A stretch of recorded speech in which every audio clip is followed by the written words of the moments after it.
అందరికీ నమస్కారం welcome to our channel recent గా ఇండస్ట్రీ తరపు నుంచి ఒక టాపిక్ అయితే హాట్ టాపిక్ గా మారింది అదేంటి అంటే ఎక్కడ చూసినా రాజ్ తరుణ్ అంటున్నారు అసలు రాజ్ తరుణ్ విషయంలో లావణ్య విషయంలో అసలు ఏం జరిగింది ఎవరిది తప్పు ఉంది అనేది వాళ్ళ మాటల ద్వారా కొంచెం మన ఎనలైజ్ అనేది కొంచెం ఉంటది కాబట్టి ఈ రోజు మనతో మాట్లాడడానికి సీనియర్ జర్నలిస్ట్ అయిన ఆంజనేయులు గారు ఉన్నారు నమస్కారం సార్ నమస్కారం సార్ రాజ్ తరుణ్ విషయంలో లావణ్య ఒక మాట మాట్లాడుతోంది ఈవెన్ రాజ్ తరుణ్ ఒకటి మాట్లాడుతున్నాడు ఇటువైపు ఏం చూసుకుంటే ఆమె తప్పంటున్నారు ఎవరిదైనా అంతే అనుకోండి బట్ వాళ్ళు మాట్లాడే మాటలను బట్టి ఎవరిది నిజం ఎవరిది అబద్ధం అనేది మనం అనలైజ్ చేసుకోవచ్చు అంటారు అంటే ఇప్పుడు రాజ్ తరుణ్ ఇండస్ట్రీకి రాకముందు నుంచి వీళ్ళిద్దరూ ఫ్రెండ్స్ తర్వాత రిలేషన్షిప్లోకి వెళ్ళడం జరిగింది ఇవన్నీ కంపేర్ చూసుకున్నట్టయితే అమ్మాయి రీసెంట్గా మాట్లాడినట్టు చూసుకుంటే అమ్మాయి మాట్లాడిన దానిపై రాజ్ తరుణ్ అండ్ లావణ్య మాట్లాడిన దానిపై చూసుకుంటే వీళ్ళిద్దరూ విడిపోయారు అవును అమ్మాయి ఉంటుంది టిల్ నవ్ వరకు నేను రిలేషన్లో ఉన్నాను ఈ అమ్మాయి అంటుంది కానీ తను 2017లోనే విడిపోయాము అప్పుడు రిలేషన్లో ఉంది వాస్తవం కానీ ఇప్పుడు మాత్రం లేను నేను నా ఇంట్లో నుంచి నేను బయటకు వచ్చాను అమ్మాయిని వదిలిపెట్టి ఎందుకంటే అమ్మాయికి డ్రగ్స్ కానీ ఆల్కహాల్ కానీ రకరకాల అలవాట్లు ఉన్నాయి అమ్మాయికి ఇంకొక బాయ్ ఫ్రెండ్ ఉన్నాడు ఆ బాయ్ ఫ్రెండ్ కూడా పైన ఈ అమ్మాయి పైన కేసు అదొక రిపోర్ట్ కూడా తీసుకొచ్చి రాజ్ తరుణ్ చూపించడం జరుగుతుంది అవును లైవ్లో చూపిస్తున్నాడు ఈ అమ్మాయి ఏమంటుంది మాకిద్దరికి పెళ్ళయింది అని లావణ్య అంటుంది పెళ్ళి అని ఉంటే వీళ్ళిద్దరు చిన్నపిల్లలు ఏం కాదు వెల్ ఎడ్యుకేటెడ్ సమాజంలో ఉన్నారు ఏం జరుగుతుందో తెలుసు 2012 నుంచి రిలేషన్లో ఉన్నామంటే ఏం జరుగుతుందో తెలుసు ఇద్దరు ఫ్యామిలీస్ ఎక్కడ పోయినా సరే ఆ ఫొటోస్ కూడా చూపిస్తున్నారు ఫంక్షన్స్లో కలిసేటి కానీ చిన్న చిన్న వాటికి కానీ వీళ్ళు ఎంజాయ్ చేయడం కానీ ఇవన్నీ చూపిస్తున్నారు చూపించినప్పుడు పెళ్ళయింది గుళ్ళో పెళ్ళయింది తాళి కట్టాడు నాకంటూ ఎవరైనా సరే ఈ అమ్మాయి అసలు పబ్లిక్లో తెలియదు తను ఒక సెలబ్రిటీ చిన్న హీరోయినా పెద్ద హీరోనే ఒక ఆర్టిస్ట్ పబ్లిక్లో అందరికి గుర్తుపట్టే వ్యక్తి అలాంటి వ్యక్తిని నువ్వు సీక్రెట్గా పెళ్లి చేయాల్సిన అవసరం లేదు ఫస్ట్ ఆఫ్ ఆల్ రెండు సరే ఇన్ కేస్ చేసుకున్నావు మీరు ఎవరు తెలియకుండా చేసుకున్నప్పుడు రెండు ఫ్యామిలీస్ని కూర్చోబెట్టి గుళ్ళోనో రిజిస్టర్ మ్యారేజ్ అని చేసుకుంటారు అప్పటికి ఫ్యామిలీస్ అందరికీ చెప్పాము ఒప్పించుకున్నాము అన్నది కూడా ఆమె మాట్లాడుతుంది ఒప్పించుకున్నాం మాత్రమే వీళ్ళిద్దరు లివింగ్లో ఉన్నారని రెండు ఫ్యామిలీస్ తెలుసు ఒప్పించుకొని తర్వాత వాళ్ళు అనుకున్నారు పెళ్లి చేసుకుంటారని వాళ్ళు అనుకున్నారు కానీ పెళ్లి చేసుకుంటప్పుడైనా రిజిస్టర్ మ్యారేజ్ అయినా ఒక ఆర్టిస్ట్ లైఫ్ ఎప్పుడు ఎలా ఉండి మారిపోతుందో మనం చూస్తున్నాం చెప్పలేం అంటే ఈ అమ్మాయి తప్పు చేసినా వాటిని మాట్లాడుతుంది అనేది మనం కొన్ని అబ్జర్వ్ చేసుకోవాలి ఎలాగంటే ఇప్పుడు అమ్మాయి మాట్లాడుతుంది నాకు పెళ్ళయింది మీ ఇద్దరం పెళ్లి చేసుకున్నాము ఫొటోస్ అన్న ప్రూఫ్స్ ఉండాలి సరే ఫొటోస్ మార్పింగ్ చేశారంటే రిజిస్టర్ మ్యారేజ్ చేసుకోవాలి లేదు అంటే ఇద్దరు ఫ్యామిలీస్ కూర్చోబెట్టి ఇంట్లోనన్నా వేద బ్రాహ్మణులు పిలిపించి ఇంట్లోనన్నా పెళ్లి చేసుకొని రెండు ఫ్యామిలీస్ మధ్యలో ప్రూఫ్స్ అని ఉండాలి పెళ్ళి అయింది అంటే నోటి మాటకు కోర్టు నమ్మదు ఈవెన్ విచిత్రం ఏంటి అంటే పెళ్ళైన సమయంలో ఇద్దరు మాత్రమే ఉన్నారని చెప్తుంది ఇంకెవరు లేరు అని అమ్మాయి చెప్తుంది అంటే ఇద్దరు చదువుకున్న అమ్మాయిలే అంటే ఈ అమ్మాయి చదువుకున్నాడు తను చదువుకుంది ఎవరైనా సరే పెళ్లి చేసుకుంటే రిజిస్టర్ మ్యారేజ్ అనేది కంపల్సరీ చేసుకుంటారు ఎందుకంటే ఇండస్ట్రీలో తన పైన డ్రగ్ కేసు కూడా ఇంతకుముందుకు అన్నారు కానీ ఇది కాదు కొట్టేయడం జరిగింది రాస్తారు ఉండాలి కానీ ఈ అమ్మాయి డ్రగ్ కేసులో ఇన్వాల్వ్ అయింది జైల్లో వెళ్ళిందంటే సాక్ష్యాధారాలు లేనిది టెస్ట్లు అవ్వంది పోలీస్ డిపార్ట్మెంట్ కానీ ఏ డిపార్ట్మెంట్ కానీ నార్కోటిక్ డిపార్ట్మెంట్ లోపలికి తీసుకెళ్ళదు జైలు నుంచి వచ్చింది అమ్మాయి అంటే ఈ అమ్మాయికి డ్రగ్ కేసులో వెళ్ళిందంటే డ్రగ్స్ వరకు వెళ్ళిందంటే అమ్మాయి స్టేజ్ ఎక్కడి వరకు ఉందో అర్థం చేసుకోవాలి ఆడపిల్లని మనం విమర్శించడమే కాదు అమ్మాయికి డ్రగ్స్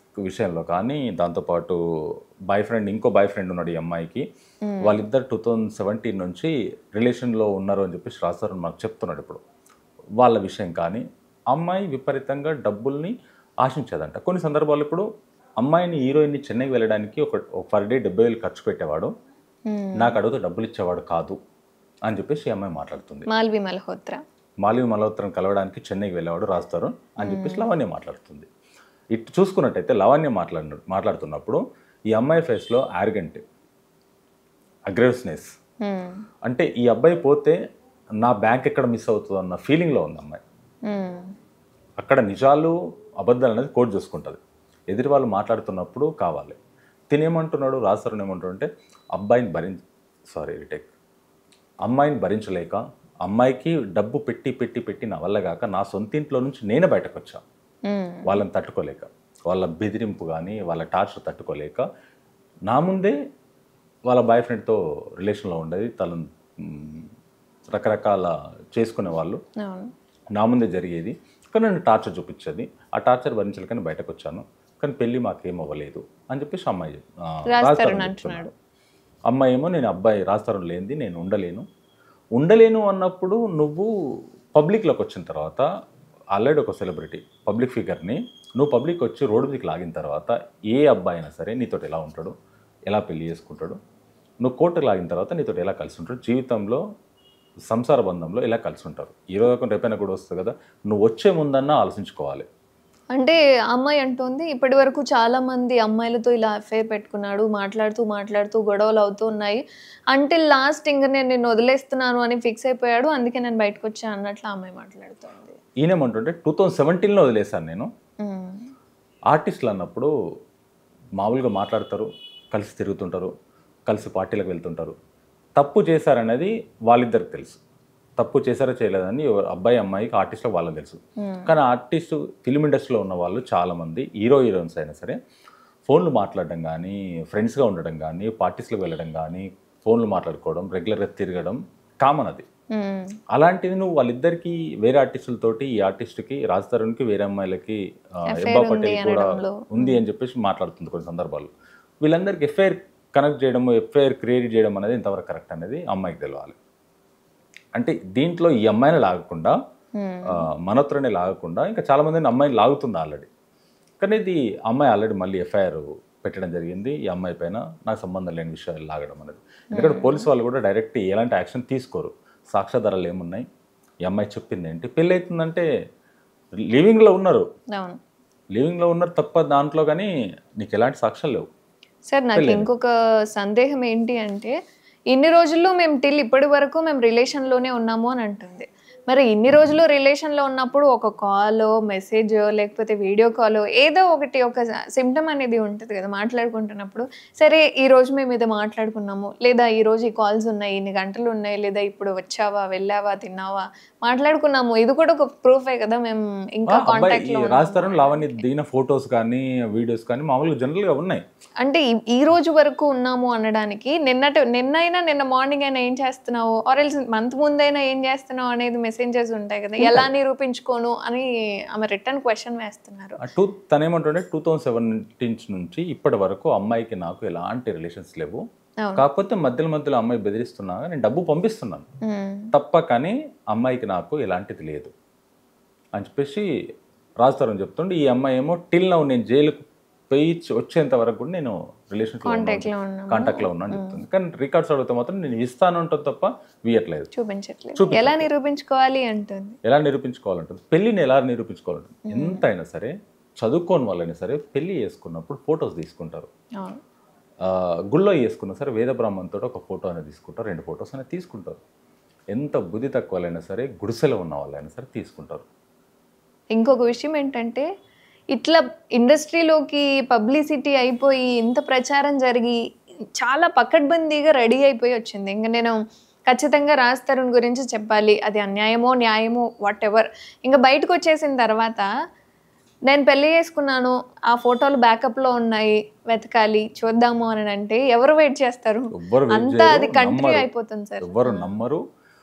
ఇదేంటంటే ఇప్పుడు పోలీస్ వాళ్ళకైనా సరే, పోలీస్ డిపార్ట్మెంట్ అయినా సరే సాక్ష్యాలు కావాలి.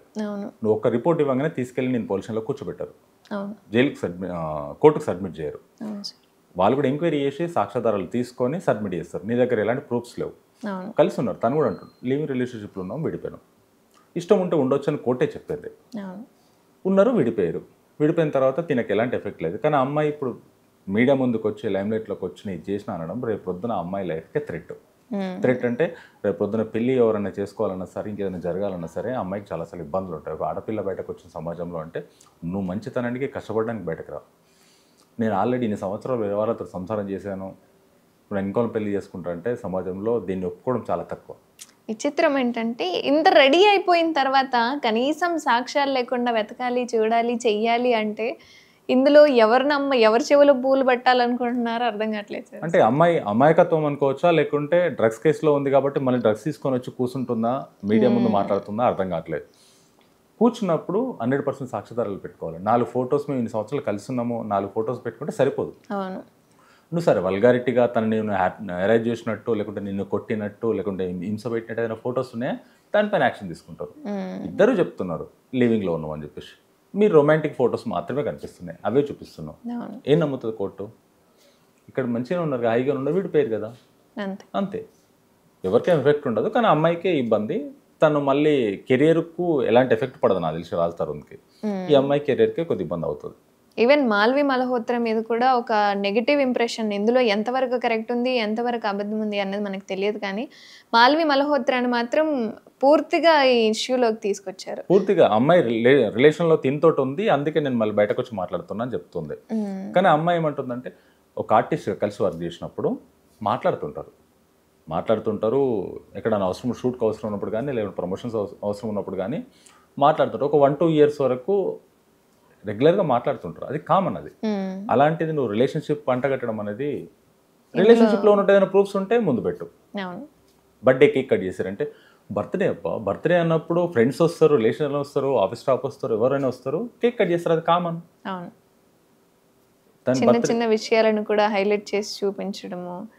సో అండ్ నేను ఒకటి విన్నాను సార్, ఏంటి అంటే ఆ ఫ్లాట్ ఏదైతే ఉందో లావణ్య, ఆ ఫ్లాట్ని కూడా నాకు రాసిమ్మని చెప్పారు అని చెప్పి రీసెంట్గా జరిగింది అని చెప్పి రాజ్ తరుణ్ కూడా అంటున్నాడు. తను ఒక సందర్భంలో ఏమన్నాడంటే, ఆ ఫ్లాట్ను కూడా ఈ టార్చర్ కంటే అది కూడా ఇచ్చి వదిలిపెట్టేస్తాను అనుకొని నేను బయటకు వచ్చేసాను. నా ఫ్లాట్లో నుంచి, నా ఇంట్లో నుంచి నేనే వచ్చేసాను.